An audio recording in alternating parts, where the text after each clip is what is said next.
Moi, ce que je sais, c'est que dans tous les cas, l'année prochaine, je ne vais pas faire de sciences parce que devenir chercheuse et faire du mal aux animaux, non merci quoi.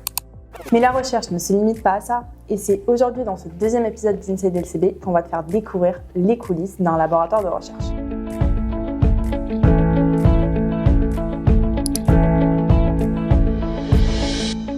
Déjà, le laboratoire de chimie bactérienne.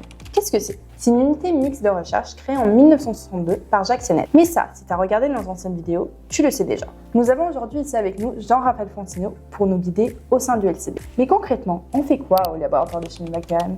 Bonjour Alice. Alors effectivement, au laboratoire de chimie bactérienne, on fait plein de choses, mais le rôle premier du laboratoire est d'étudier le fonctionnement des bactéries, que cela soit à différents niveaux, le niveau moléculaire, le niveau cellulaire, le niveau multicellulaire et enfin le niveau écologique. Et il se trouve qu'on apprend à comprendre comment les bactéries s'adaptent à leur environnement, comment par exemple elles interagissent avec leur hôte, qu'il soit végétal ou animal, ou d'autres choses comme par exemple la colonisation de milieux extrêmes.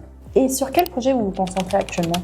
Alors déjà, au laboratoire de chimie bactérienne, il faut savoir qu'on est très équipé. Et du coup, c'est autant d'équipes que de sujets de recherche qui sont étudiés au sein de notre laboratoire. C'est des recherches qui se situent à différents niveaux, comme la régulation par exemple, tout ce qui est quorum sensing.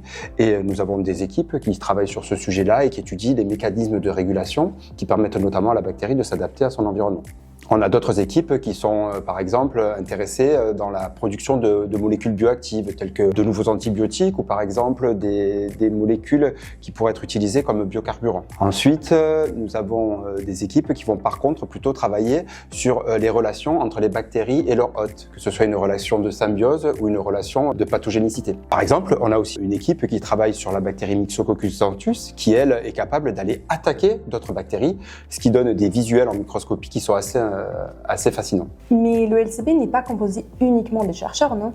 C'est exact. En fait, ça, c'est la structuration de la recherche au sein du CNRS et même d'autres organismes de recherche qui est faite comme ça. En fait, nous avons 3 catégories de personnel. Vous avez les chercheurs, tels que tu les imagines. Nous avons aussi tout ce qui est ce qu'on appelle les ITA, ingénieurs, techniciens et administratifs, qui sont des personnes qui sont là en soutien à la recherche et qui aident à faire la recherche. Enfin, la 3e catégorie de personnel, ce sont les enseignants-chercheurs qui, eux, ne dépendent pas du CNRS, mais de l'université. Dans notre cas, il s'agit de l'université Aix-Marseille Université. Et eux ont pour mission de réaliser des enseignements et de la recherche. Donc là, les personnes dont je viens de parler, c'est des personnes qui sont recrutées de manière permanente au laboratoire ou sous contrat à longue durée. Nous avons aussi des contrats de plus courte durée et là, dans ces cas-là, je suis obligé de citer ce qui fait l'essentiel de la recherche, à savoir les doctorants, parce que 3 ans de thèse permettent de réaliser d'importantes recherches au sein d'une équipe. Et nous accueillons aussi des postdocs. Les postdocs, en fait, c'est des personnes qui ont passer leur doctorat, que ce soit en France ou à l'étranger, qui veulent continuer à améliorer leurs connaissances dans un domaine particulier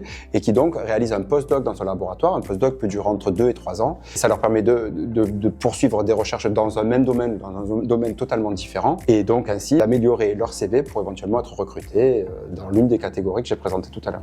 Et donc en ce qui me concerne, j'ai travaillé sur un robot qui était assez compliqué à utiliser et il fallait des connaissances en termes de programmation et c'est pour ça que j'ai été dédié à cette tâche de programmation du robot. Et ce robot servait justement aux chercheurs pour développer leurs expériences. On a d'autres ingénieurs qui travaillent sur de la cytométrie, par exemple, pour aider les chercheurs à faire cette technique. Nous avons aussi, et tu as pu le voir en visitant les locaux, des techniciens qui sont là pour nous aider, mais cette fois-ci à la laverie, parce que forcément, qui dit des expériences, dit besoin de vaisselle pour réaliser ces expériences. Donc on a un système de laverie qui est là pour préparer toute la vaisselle pour les chercheurs. Et enfin, dans ITA, il y a le mot administratif, et là, il s'agit de toutes les personnes qui sont là pour nous soutenir, pour les demandes de financement, pour gérer les contrats, tout ce qui est comptabilité, tout ce qui est secrétariat.